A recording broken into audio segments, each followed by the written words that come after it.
Hello, Old South. This is Mitchell Crawford. Welcome to another segment of Worship Matters.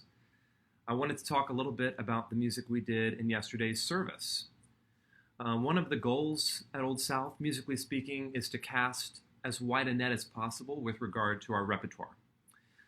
That's important for a few reasons, but first, variety is a good thing. There's a tremendous amount of excellent church music out there, and we want to experience it all. But beyond this, it also helps expand us.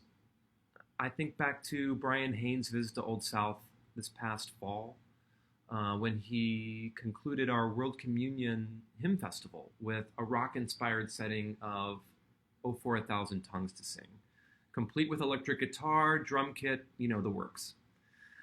I think it was an eye-opening experience for many people that in a service that also included Gregorian chant and Lutheran chorales, such a piece could not only fit, but feel somehow just right. And so it's with that in mind that one of my programmatic objectives this Lenten season was to introduce music from the Christian contemporary genre. While Christian contemporary music is a subset of pop music, it's more and more seeping into the repertory of conventional church choirs. In addition, many standards of Christian contemporary music are being adapted for inclusion in modern hymnals. So it's not uncommon to see hymnified versions of chart toppers like "In Christ Alone," or "You Are My All in All," or "Cornerstone," set alongside conventional hymns from the 18th and 19th centuries. The piece we did yesterday, an arrangement of Chris Tomlin's "Amazing Grace, My Chains Are Gone," was to be the midpoint of an arc that began back in Lent 2, when the choir performed Audrey Assad's "Spirit of the Living God," and which I'd hope to conclude with Graham Kendrick's "Amazing Love" on Maundy Thursday. I'm going to post links to all these in the comments section, so I hope you will take a listen to the originals. The other choral piece we performed, "Come Ye Sinners," is an arrangement of a sacred harp tune by composer and University of Houston professor David Ashley White. So the Sacred Harp is a pedagogical compendium of especially early to mid-19th century American sacred music. But the term is also used to describe a particular manner of performance, sacred harp singing, and often functions as a stand-in for any number of tunes that, while sharing characteristics with authentic sacred harp tunes, don't appear in the collection itself. I specifically want to avoid characterizing it as a hymnal, since although it contains many hymns, its primary purpose is didactic. The Sacred Harp and other similar volumes were first and foremost sight-singing methods, famously employing shape notes as opposed to the familiar rounded notes we're accustomed to seeing today. So the shape of the notes would help orient the singer as long as he or she was grounded within a given tonality. And the note shapes each had a corresponding solfege name, which is why you might have heard this kind of singing referred to as fa sol la singing.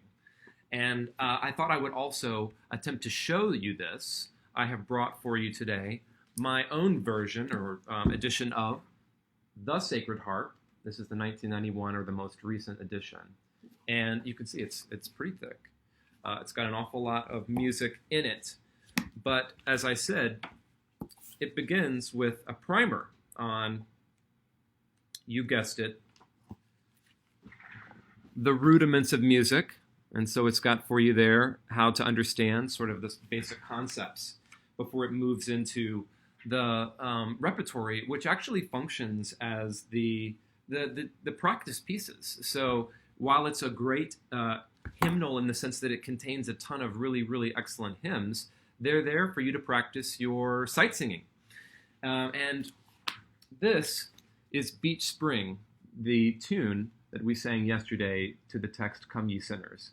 And I just want to note for you there, because already at the beginning you can see a variety of shapes. You see open and blackened square notes. You see the familiar rounded notes like we know today.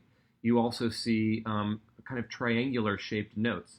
All of those corresponded to a particular solfege symbol. So like I said, you would hear them when they weren't singing with text. You hear them singing in fa sol las, which are just the corresponding solfege name to the shaped notes that we saw. The other thing I just want to point out, and it's hard to get a sense because you can't necessarily see from this vantage point enough to get a sense of where the melody is occurring. But it's a feature of this music that the melody exists in the tenor part, which is very distinct from what we're accustomed to today, where the soprano almost always has the melody. So that is your Worship Matters on music from yesterday's worship service. I do want to say that I have heard you. The people have spoken. I listened to the comments from last week. And after that, I decided a good way to go forward would be to spend some time with the organ here at Old South. And so over the next few weeks, I'm hoping that our Worship Matters videos can sort of serve as an introduction to the organ and a going through of certain of its divisions so that I can highlight certain things that might not always be possible within the context of an actual worship service. So I hope you will join us and me. It's every Monday at 4 p.m. that we're posting these videos, but you can view all of our content at any time once it's gone live using the Old South website or on our Facebook page. So thank you for joining me and have a great week.